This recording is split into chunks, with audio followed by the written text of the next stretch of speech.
happy at the same time? Most of us haven't. When it is cold outside, we put on a sweater or we go indoors where it's warm. Or when we are hungry, we simply buy food, or when we are tired, we lay down on our beds and take a nap. Some people don't have a sweater to keep them warm, money to buy food, or a bed to sleep in because they are homeless. Most of us have seen the movie The Pursuit of Happiness and have an idea what it is like to be homeless. Or have seen a homeless person on the street or by freeway exit. In the neighborhood where I grew up, I always see a homeless person near the 7-Eleven or by the bus stop. My family doesn't always help them, but when we can, we usually buy food for them. According to a website published by National Alliance to End Homelessness, 578,424 people were homeless in 2014 in the United States. First, I will talk about what is homelessness and how it is a problem in the United States. Then, I will explain the causes of homelessness. Finally, I will talk about why and what you should do to help homeless people. So, what is homelessness?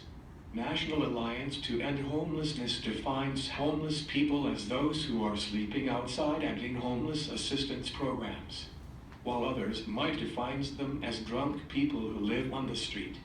I personally view them as people in need of help who don't have family that care about them. In an article titled Housing First, What Louisiana Can Learn from Utah on Homelessness by Molly Lowery, published by Los Angeles Times on June 3, 2015, it talks about a homeless man named Sam who has been living under the 101 freeway for the last 6 years. He moved here from Utah after losing his job. Like Sam and other homeless people, they became homeless because they lost their job or due to foreclosure. In the last couple of years, people were losing their jobs because of the Great Recession, and this caused people to lose their homes. In an article published by the Washington Post in January 13, 2011, called Their Families Became Homeless in Recession by Henry E. Covan, it said 20,000 people became homeless in the recession. The causes were housing costs, foreclosure rates, the number of people aging out of foster care, and the number of inmates leaving prison. Due to the recession, unemployment increased and people couldn't pay their mortgage of their houses or rent. When a person loses everything and not have someone to help them out, they become depressed and starts drinking. And others have mental issues already, but they have no support to rely on, and they end up living on the street. So what should we do, and why should we help homeless people? In an article by Jen Sage titled 9 Ways You Can Help the Homeless, published by Mother Nature Network on January 3, 2015, it explains that there are 9 different ways to help homeless people, but I want to focus on 2 that I think are really important. The first one is to donate.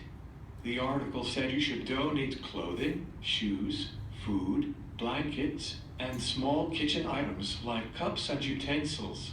The second way you should help is by volunteering. You should volunteer at local homeless shelter to help serve food, clean, and anything they need you to do. Donating clothes and food to homeless shelters helps in big way.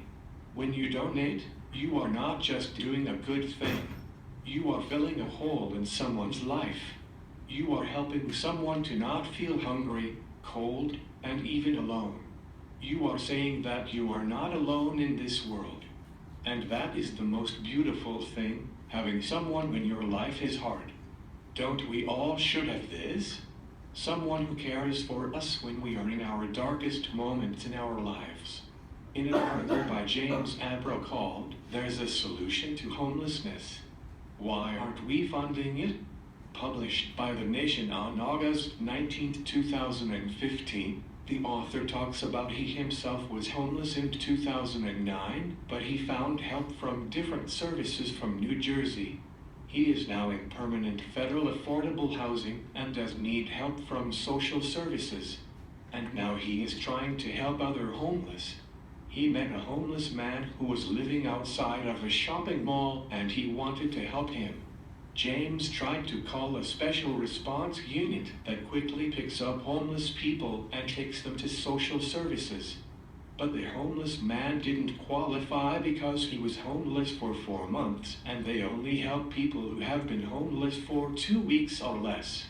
James took the homeless man to social services himself and the man got the help that he needed. Without James helping the man out, who knows what would have happened to the man? It comes to show how the smallest help can change a homeless person's life. The number of homeless people in the United States in 2014 is 578,424. That number isn't that big compared to the number of people living in the United States, but they still are human beings. No human being should go hungry or cold at night. Make a difference in the world and help someone feel that they matter because everyone is here on this earth for a purpose. I discussed different opinions to define a homeless person, the cause of homelessness, and the solution to help the homeless. I just want to say one last thing. The most amazing gift you can give to a homeless person or anyone is to show that you care for them and they are not alone.